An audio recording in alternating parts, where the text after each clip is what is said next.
তিনি অসুস্থ হন, যে অসুস্থতার কারণে তিনি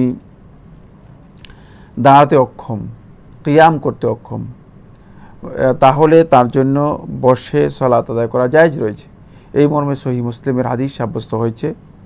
ইমরান ইবনে হুসাইন রাদিয়াল্লাহু তাআলা বর্ণনা করেন, রাসূলুল্লাহ সাল্লাল্লাহু আলাইহি ওয়াসাল্লাম ইরশাদ করেছেন, সাল্লি কাইমা, যে তুমি দাঁড়িয়ে সালাত আদায় করো।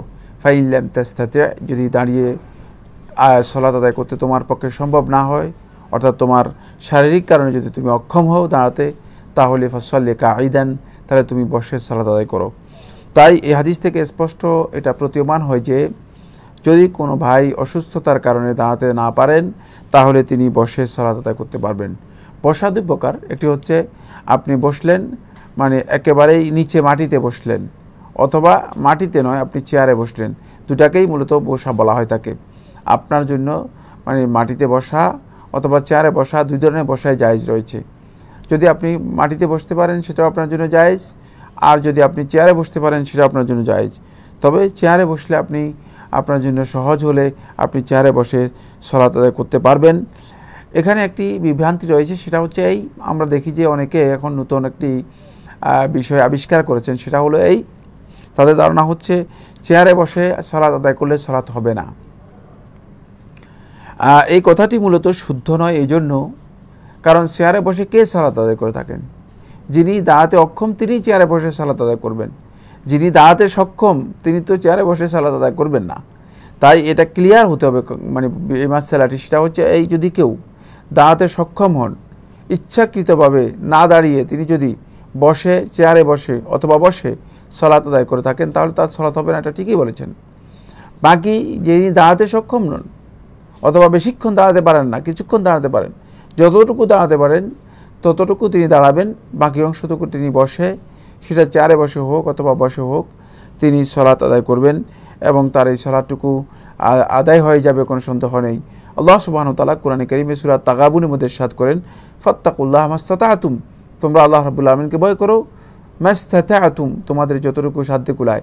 কোনো বিষয়ে আল্লাহ সুবহানাহু ওয়া তাআলা বান্দাদেরকে সাধ্যের উপরে, বান্দাদের যে ক্ষমতা রয়েছে, সেই সক্ষমতা রয়েছে, সেই সক্ষমতার বাইরে আল্লাহ রাব্বুল আলামিন কোনোভাবেই বান্দাদেরকে আল্লাহ সুবহানাহু ওয়া তাআলা অতিরিক্ত আল্লাহ রাব্বুল আলামিন দায়িত্ব দেন না, ভার চাপিয়ে দেন না। লা ইউকাল্লিফুল্লাহু নাফসান ইল্লা উসআহা।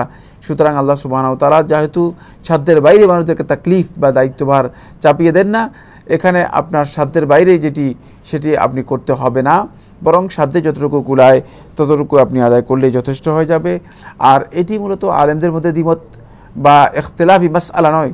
যে সমস্ত বন্ধুগণ আজকে বলছেন যে চেয়ারে বসে সালাত হবে না, তারা আসলে বিষয়টি ক্লিয়ার করছেন না যে চেয়ারে বসে সালাত হবে না বলতে কি বোঝাচ্ছেন, কোন ধরনের বক্তব্য, যে বা চেয়ারে বসে, কোন চেয়ারে বসে সালাত হবে না, কেন হবে না, এ বিষয়ে স্পষ্ট না করলে হবে না, বরং স্পষ্ট করতে হবে যে যিনি দাঁড়াতে সক্ষম তিনি যদি ইচ্ছাকৃতভাবে চেয়ারে বসে সালাত আদায় করে থাকেন, তাহলে তার সালাত হবে না, যেহেতু এই কাজটি তার জন্য ফরজ, তিনি ইচ্ছাকৃতভাবে ফরজ কাজটি তরক করেছেন, এই জন্য চেয়ারে বসে সালাত হবে না।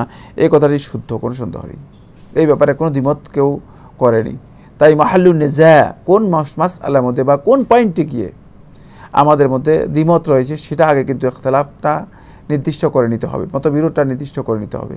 যদি আপনি মতবিরোধ নির্দিষ্ট করে নেন যে যেই ব্যক্তি অক্ষম, দাঁড়াতে পারে না, দাঁড়ানোর মানে শারীরিক যে সক্ষমতা আছে সেটা নেই, তার ক্ষেত্রে মূলত কোনোভাবেই এ কথা বলা বৈধ নয় যে সে ব্যক্তি চেয়ারে বসে সালাত আদায় করলে তার সালাত হবে না, বরং সমস্ত উলামায়ে কেরামের ঐক্যমতে তার সালাত হয়ে যাবে, এটাই বিশুদ্ধ বক্তব্য।